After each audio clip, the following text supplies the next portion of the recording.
Assalamu alaikum.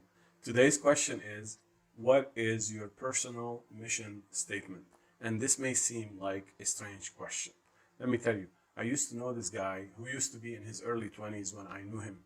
He spent his whole life having fun. He worked at a factory job during the day, but every other waking hour that he could do something, he was doing fun things: hunting, fishing, video games, playing soccer, hanging out with his friends, club hopping, you name it. If it was fun, it was something that he did. One time he asked me to go hunting with him, and we had a talk. I asked him, what is your mission in life? He says, without hesitation, to have fun. I said, really? He said, yeah. He who dies with the most toys wins. Of course, that was his criteria for success. Allah subhanahu wa ta'ala in the Quran gives us a different way to think about things. In Surah Al-An'am, Allah subhanahu wa ta'ala says, قُلْ إِنَّ صَلَاتِي وَنُسُكِي وَمَحْيَايَ وَمَمَاتِي لِلَّهِ رَبِّ الْعَالَمِينَ. Most of us memorize this verse.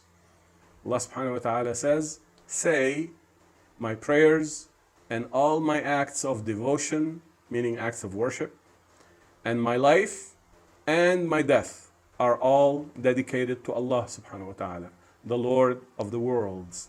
So this is what we are taught to say. This is what we are taught to practice. Obviously, this is an invitation to develop our own mission statement and to live according to that mission statement. Now, I will make one quick note on this verse. What does my death in this case mean? What does it mean that I dedicate my death? Of course, it does not mean to go kill yourself or commit suicide or something like this. It means that you live your life including all the activities where you may actually die.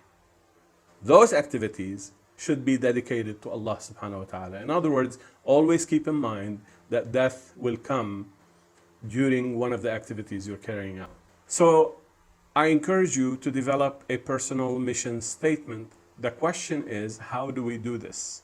Let me give you a very simple exercise that will help you develop your own personal mission statement. I encourage everyone to have such a mission statement. The exercise is very simple.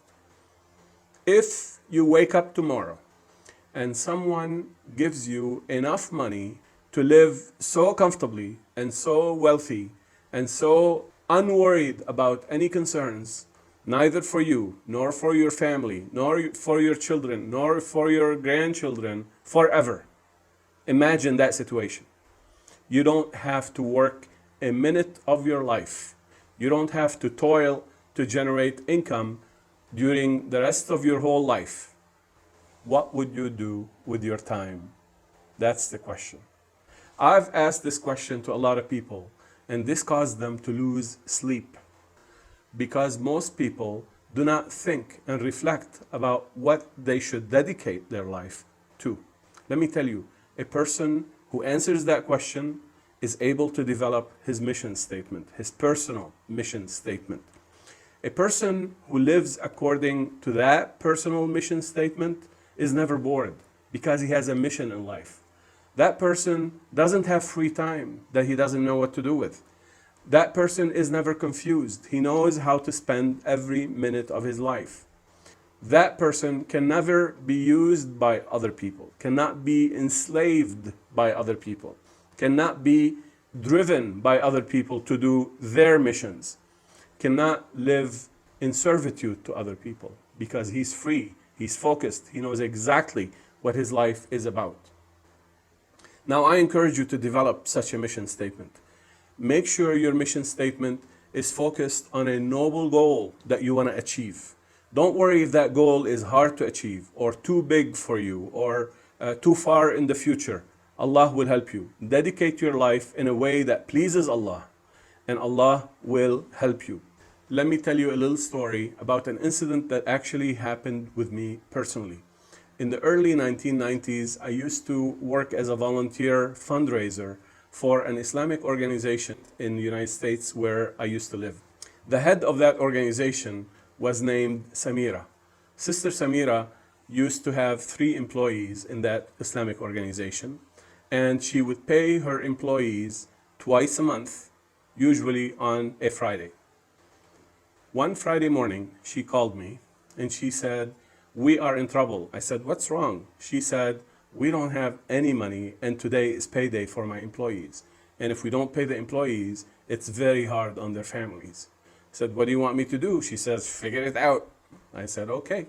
So I happened to be the speaker at a Friday prayer at the Muslim Student Association at the university on that same day. So I contacted the people responsible for the Muslim Student Association, and they agreed. The amount that Sister Samira had told me about was $2,400. Alhamdulillah, we raised $2,640. So an extra $240. I was very happy. I collected the money, drove as soon as possible after the Friday prayer to the Islamic organization I was talking about. On the way out of the mosque, I received a call from Sister Samira. She says, "I made a mistake. I made a mistake." I said, "What's wrong?" She says, "I miscalculated the amount of money we need." I said, "What do you mean?" She says, "There was a part-time janitor that I did not include his salary in the amount I gave you." I said, "What's the new total amount?" She said, $2,640. Exactly the amount of money we raised at that Friday prayer. So if your noble goal is to please Allah sincerely, Allah will help you. Now, I've talked to you about developing your own personal mission statement. Let me share with you my own personal mission statement. My vocation in life is to help people develop toward their God-given potential. For in the development of other people, I feel that I am the most in emulation of Prophet Muhammad sallallahu alaihi wasallam. That is my mission statement. I developed it in my early 40s. You don't have to wait until the 40s or even the 30s. You can do it in your 20s or even in your teens. It's okay to change it after 3 years or 5 years or 10 years or 20 years. It's okay if you revisit your mission statement, as long as you don't waste one day of your life without having a clear mission, with a clear, noble goal that Allah subhanahu wa ta'ala would be pleased with. So I ask you, what is your mission statement?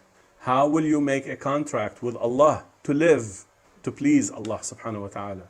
What personal commitment will you make to attach yourself to Allah subhanahu wa ta'ala? What things will you occupy your time with in order to please Allah subhanahu wa ta'ala? Let me close by sharing with you a hadith that's reported that the Prophet sallallahu alaihi wasallam said. He is reported to say, "نعمتان مغبون فيهما كثير من الناس الصحة والفراغ."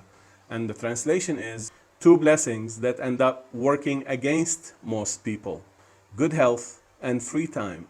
And you ask, what does that mean, working against? Well, in reality, these blessings are given by Allah subhanahu wa ta'ala to almost every person, pretty much to all people who are alive.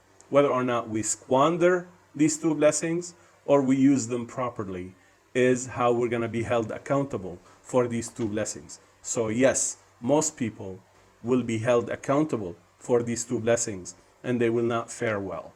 I hope, inshallah, that you and I will fare very well regarding these 2 blessings, because we have a personal mission statement that we deploy in our life, and we dedicate our life toward a noble goal that Allah subhanahu wa ta'ala will be pleased with. Thank you for watching.